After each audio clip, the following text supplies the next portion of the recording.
stage. So these are the hardcore people. Our sort of people. Let's see if we can try and get 5 people by the end of this that actually want to take up this Towpath challenge. That's everyone's.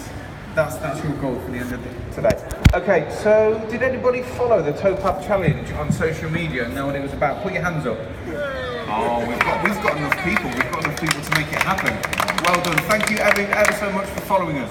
So, for those of you that weren't following it, what we decided to do was, obviously as this is a running show, we thought, we need to run there, let's do it. So we got this incredible, beautiful group of individuals together in London on last Sunday from Olympic Park, and they ran all the way from the Olympic Park in London to the NEC in 5 days. And I believe there may have been some beverage consumption along the way. Shall we get everybody just to introduce themselves, just so we know who we're chatting to? Luke. We all know Luke. We don't want to know Luke. We know. So, yeah, I'm Luke Taberski and I like to run. I got asked to come along on the Towpath challenge by Mike, who said this is going to be a great idea, I'm going to do it, it's going to be awesome, and he pulled out after 2 days. Job's in.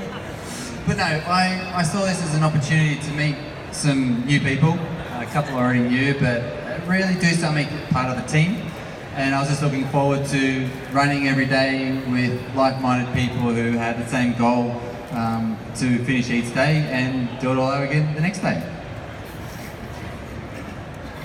Yeah, so hi, I'm Ben. I'm this guy that ran a marathon every day for 401 days. To some of you, you would think Towpath Challenge, easy. It was hell. Oh, I hated it.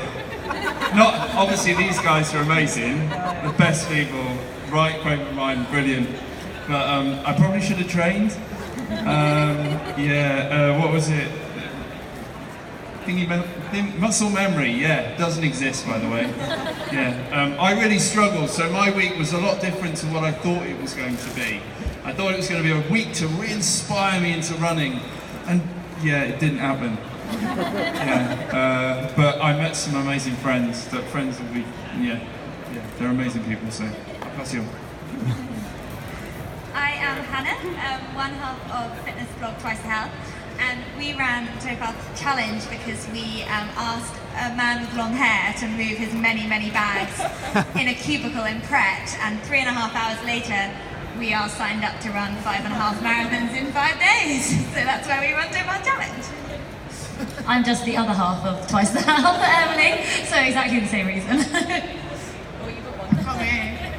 I'm Elise. I did a long run about a year and a half ago, and like Ben, have realised residual fitness does not exist, and I can no longer run a one way. But I actually did remember that I really like running, so a more positive experience on the canals. When you say you did a long run, do you want to elaborate on that just a tiny bit?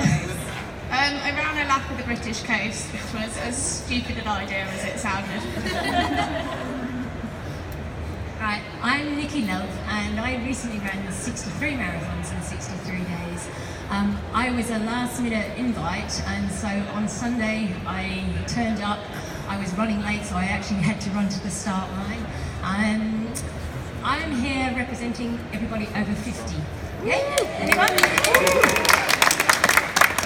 I somehow managed to keep up with all of these young guys and gals. I was at the back of the pack. I was there to show that you don't have to be the fastest or the best runner, but if you've got the mind, and the guys talked about mindset today, you can do pretty much anything you set your mind to, so there you go. Hi, my name's Raoul Monks, and I'm Mike's, who's the guy who set this up. I'm his mate, and I just thought I'd come along and have a go at running. I've done a bit of running in the past, I've done a few ultra marathons, but I thought I'd give this a go. And I thought I'd try and raise some money for a dear friend of mine who has Lyme disease and get her out to America for treatment that she needs. So we've already raised about $3.5 grand since doing this run, and these guys have been amazing at supporting it and pushing it out, and it's kept me going the whole way through, and I've met some incredible people. Well, just before you pass on to Jamie, if the remainder of the people in the audience wanted to donate or wanted to know a little bit more about the organisation that you're raising money for, How can they go about doing that? So the best way is either to go on Facebook and find me on there, which is Rail Monks, and there's pretty much every single post is all about it, so it's a bit boring if you're one of my mates. But the best way really is to go onto the National Running Show and go to Towpath Challenge, and if you look at the video, which has got this little dude down here, who's my son, William, just stand up quickly. Come here. William, come here. Come here. So this little guy here, who is my inspiration, as is this guy, James, come up here. Yeah. He was a cameraman, and he interviewed me, basically taking the piss out of me for about 3 minutes, and he got in the newspaper, and it's on the Towpath Challenge page if you go onto the National Running Show. So if you have a look at that, you'll see him, you'll see the camera work of this dude, and you can donate. Thanks, guys. Hi, I'm Jamie. I'm Roel's running partner. I am a long-distance adventure runner. I think I've done about 19,000 kilometers of solo running in the last 3 years. The biggest one was I ran from Canada to Argentina in 2014-15. So that's who I am.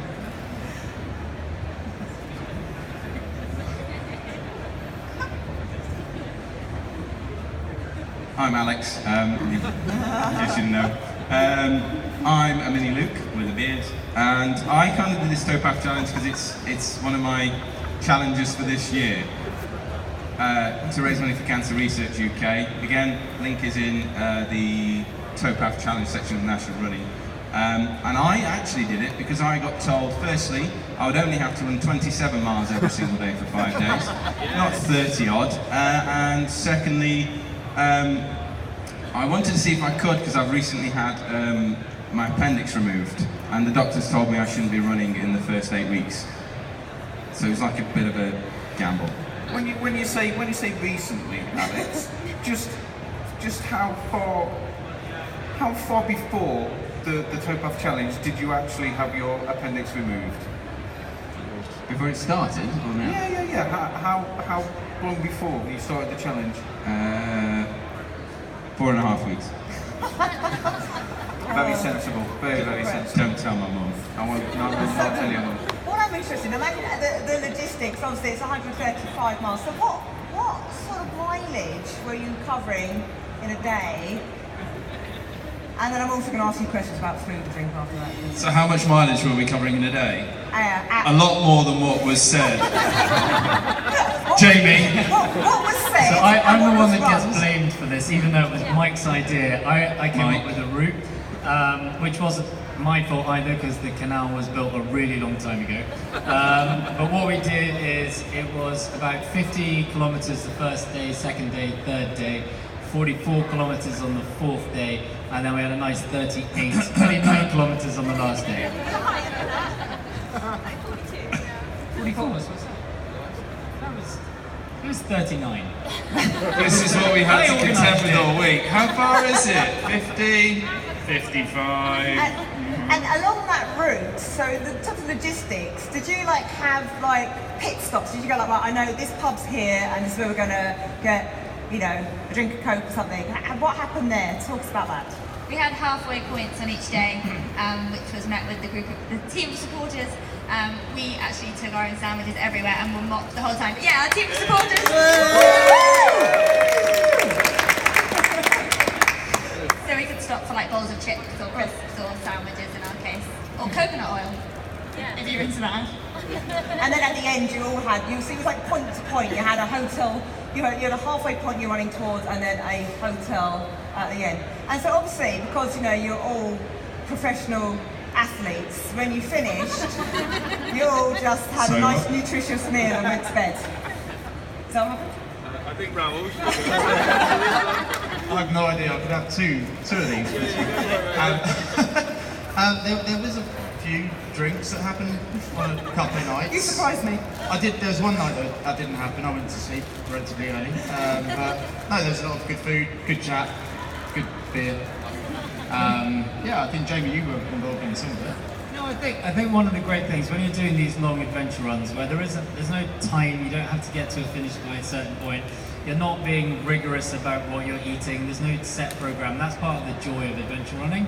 This is just getting from A to B in a kind of nice leisurely way, enjoying running, enjoying being with people, seeing the things around you. We saw 2 kingfishers and a woodpecker, but that's the kind of things that are fun. And then at the end of the day, you don't have to feel guilty if you have a Nando's or a beer or a plate of chips. So that's the kind of, for me, that's what adventure running is. It's not putting too much pressure on yourself, but it's about achieving something huge, but doing it in an enjoyable way. And hopefully, that's what we got out of the Towpath Challenge. So that's the way I'd see it.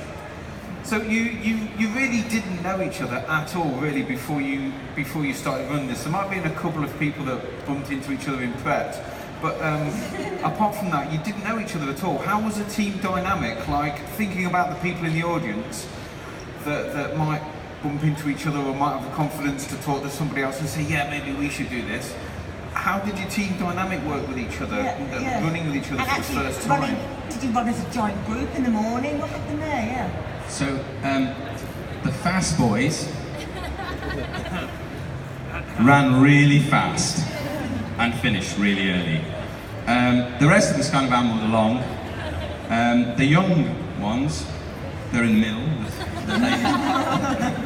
They kind of ended up going faster than everyone else. And then we just basically all met up at the end of the night. But the thing is, we're all runners to a certain degree. And I think when you join a community of runners and you're all doing a race, as an example, or something like this, everyone just gets along, because you all know you're going to suffer the same as the other guy. Jamie ran really fast. He'll say he didn't suffer, but I think he suffered as much as me. We finished his 5-hour day in 8 hours and a half. And so you started on Monday and you finished on Friday. Sunday to Thursday. Sunday to Thursday. Yeah. Who picked up some amazing tips from other runners? So obviously we've got different abilities, but was there anything that anybody picked up from Jamie that's got some like amazing tips that really helped anybody else out? Luke had, as he said in his talk, a great food game. Hannah and I are very passionate about our food, and we did take a lot of sandwiches on the run with us. So I think for about an hour, maybe an hour and a half, we talked about the quality of the pesto that I would have on my pasta. And that really made the kilometres fly by. I think also one of the best tips I picked up was from Jamie, who I spent a lot of the time running with, and essentially it was his approach to getting me to get to the end by lying continuously about how long was left and how far generally the pub was away, which inspired me, kept me going, and got there every single time. You did very well, darling. Okay, Jamie, you were kind of the guy that I guess was in charge of the group, or was clearly telling people how far it was, and then it turned out it was a bit further. Route planning, how easy was it to plan the route running from London to Birmingham on the canal? Actually, the great thing about running this route in particular is the canal is there, and it is pretty well signposted, and there's lots of places you can get food, there's a lot of places you can stop, and if you're using Map My Run or whatever, I use the Moves Count website because I've got a sensor watch, but it's very easy, and I would recommend using your navigation on your watch, because you're running in a canal will suddenly go off in a different direction, you have to choose which one, but if you just plan it, upload it onto your watch and then follow it, it was pretty easy to plan. And one of my jobs was to run ahead and then take pictures of bridges with Raoul pointing which direction you meant to go in. Do you have any idea of how many bridges there are? There's a lot of bridges, and some of them you don't need to cross over, and some of them you just need to go under. Yeah. That was your job, that in our France, job. yeah. Do you know how many you went over? Until you got to Milton Keynes. Oh, okay. And then you could never get under them, you had to go over them. And I must admit, so I was behind normally 10-15 minutes every day between Raoul and Jamie, and they did an amazing job. Photos left, photos right, and occasionally he'd write a text message, you know, when you get to this bridge, go over it or go under it, veer left, veer right. And on one day, I think it was day 3, got this message saying, when you get to this point at this bridge, come off it, go up the road, and we're at the pub, 400 metres down the road. So I was like, okay, yeah. And I came off the towpath, I came to the bridge, and I had a decision to make, do I go left or right? And Jamie never said to go left or right. And yes, I could have got out my phone, and yes, I could have looked at the map, and yes, I could have found out whether the pub was left or right, but I winged it and I went right. I ran an extra kilometre right, and the pub wasn't there, so I had to turn around and went back. And to be honest, that was Jamie's only mistake, but I still had to run an extra 2 kilometres. We're not going to defend that at all.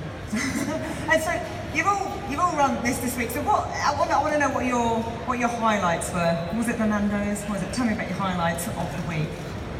Yeah. The highlights for me were the van rides to and from the start and finish point. There was lots of banter. Some I won't repeat.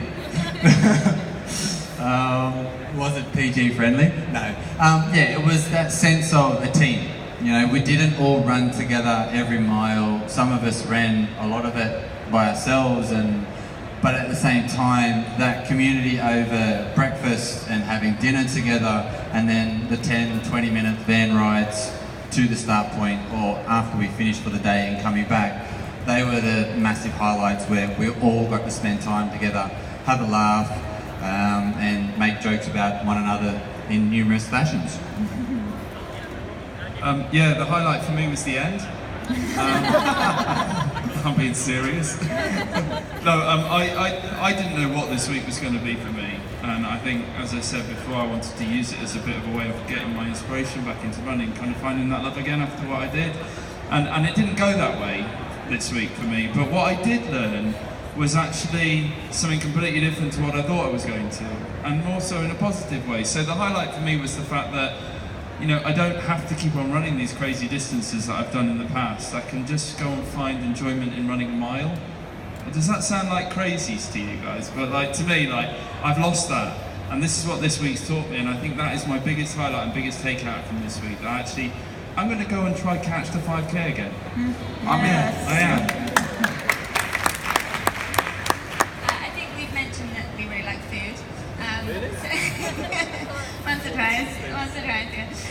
And when we got to Northampton, Elisa promised me there was a Nando's, and we then, just before we got there, Elisa's parents went to the Nando's and realised the Nando's was totally full. There was like 20 people sat outside, but I'd set my heart on Nando's. I was convinced I was getting the chicken, the halloumi, everything I wanted from Nando's.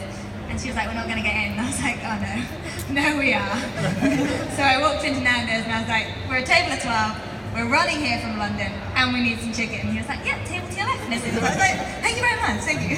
So Nando's in Northampton. How many times did you say Nando's? Is Nando's here? We're not sponsored by Nando's. There's so many favourites. I think, yeah, the team spirit, as like Luke said, was unbelievable. And bringing a group of people we had like, personally never met and feeling so welcomed was amazing. I think another highlight was also how all of us adapted our walking style as the week progressed. And if we've been sitting down for a long period of time at dinner, the slow, like, oh, as we all stood and had to use the table to go up standing and be like, I promise that I am an athlete and I do run and I don't just hobble everywhere that I go. But yeah, the team and that. I have a few key highlights. My first one was when what I thought was a naked, headless man was actually just a mannequin. Relief, like I'd never known before. And then there was a time when my mum came to run on Wednesday and I kept telling her how much I wanted a cheese and chutney sandwich, and then there was a cheese and chutney sandwich on the pub menu. And also, I did just remember that running is quite fun. I completely, after finishing the course, lost my running mojo. I don't think I really had any before that, but it didn't magically appear. And I do all my running now in the dark before work, and it's cold and it's really, really, really boring. And then the sun kept coming out and it was really nice, and running was quite fun again, so I think I might do a bit more of it. I think I'm quite adventurous, but when I started talking to these guys, I really realised what adventures were. So I really enjoyed the stories, and if you ever get a chance to run with people who've done something more than what you've done, take the advantage, listen to their stories, and then think about what you can do, and then the sky's the limit. So that's what I've enjoyed about it. The low light for me actually was on day 4 when we were the low light. I'm going highs and lows. I'm going low first, then high. Starting on low, go with the high. The low one, short, yeah. The low one. That's funny between us. So the low light was on day 3 or 4, I think it was when we were actually waiting for Luke because you'd gone the wrong way because of James' instructions. I was running with this guy, and one of his decisions was that we got to the pub, but we hadn't run far enough. We had to do 50k and we'd only done 49.5 or something. So he made me run up a road for another 450 metres and then walk back to the pub. So that was the low light. Highlight was realising that I can actually do this. I had never done a back-to-back event in my life, and I hadn't really done that much running in the last year. I've done a couple of marathons, but I thought I'd give it a go, and realising that every single day you can start, you can break things down, you can get to a pub and then start again, and every single day you just look at it as one bit of exercise, one effort you're putting in, and you can get through it, was amazing for me. And to be surrounded by people who were as inspirational as these guys here was absolutely phenomenal. For me, like the high points are, I'm a solo runner, so nearly everything I've done has been solo. So every time I look at a challenge, I think of what is the obstacle I need to get better at, and that's running with people. I'm not very good at running with people. So running with Raoul actually taught me that it is possible, and if you meet the right running partner, then you can actually achieve a lot. And he also helped. He also helps me because when you get to see someone who's doing something. So the distances we were doing, it's something I'd done before, but being able to run with someone who was doing it as a new thing and something that was, to see that spark and actually be part of it and to be there kind of chipping him on and doing it, we became a proper team and it was brilliant, and that really kind of made it great for me. But then also, again, I'm quite stubborn, I'd like to do things my way, and I always think my running's the best running, but then speaking to everyone here, we all run for different reasons, we all run in different ways, we all have different motivations, and actually for my own personal development, be able to learn from other people that my way's not the best way, always, maybe most of the time, but no. These guys have got different motivations, and that kind of refreshes my love for running and the beauty of running and the fact that everyone can do everything, and we all did it at different speeds, and we all got to the same destination, and we were all happy when we got to the end, and that's why I loved it. I've got 3 highlights. First one is running backwards in front of Nikki, holding a fruit parcel saying, "Come on, you can do it, only 1 more minute left," which is quite funny. The second one was finishing different sections in the race and not being embarrassed to play Beyonce out loud while there's someone near me running, and enjoying Beyonce. And the third one was kind of meeting a pretty much group of strangers here and not having a single person not fit in. And everyone kind of became a bit of a family, and it was actually really quite amazing to be part of. We are still eating meals together, even though we're not WhatsApping what time is breakfast this morning. Okay, anybody in the audience got any questions they would like to ask about this 135 mile, 5-day adventure? 145 apparently. Okay, is there any questions? I don't think we've got anything. Okay. Has anybody else got any hints and tips about, if someone wanted to run the length of the Grand Union Canal? Is there any hints and tips you'd give to people? Don't do it during winter. It's cold, wet, muddy. Yeah, summer. Wear trail running shoes, because I think only 2 people wore trail running shoes, and we managed to go in a straight line, and everyone else managed to slide through the mud. So I'll just broaden out to wear the right kit, and then you'll find it a lot more enjoyable. Maybe train. That might be a good start. Pack sandwiches. Always pack sandwiches. We packed like 100, and everyone, I think, had them throughout the whole week. And they may have laughed at us at first, but by the end, everyone is a Waterton Thins fan.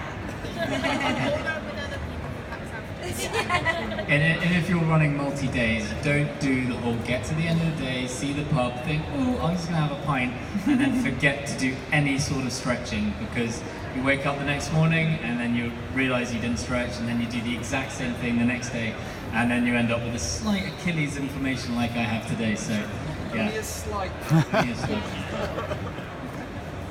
Okay, I think we're about done here, don't you? I just like to say, you're infectious, a lot of you. You can see, I think you agree, you can see how well you all got on, and it's a real example of how running just brings people from all different demographics and walks of life together. It's absolutely been really fantastic listening to your tales of the week, and I can't wait to, I don't know, imagine there'll be some blogs and things appearing about it. But if you've enjoyed it, some of our hands up if you're talking tomorrow. So obviously we've got some extraordinary speakers here tomorrow.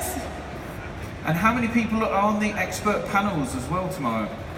Oh yeah, we've got one more. Okay, so if you want to hear any more from these amazing group of people, please come to the stage tomorrow and yeah, get involved. And a round of applause, I think, to everybody on the stage. And don't forget, obviously they're running for some fantastic charities, so if you've enjoyed their stories today, head over to the website and do a little donation. Thank you so much. And thank you to our support team again. You guys were awesome.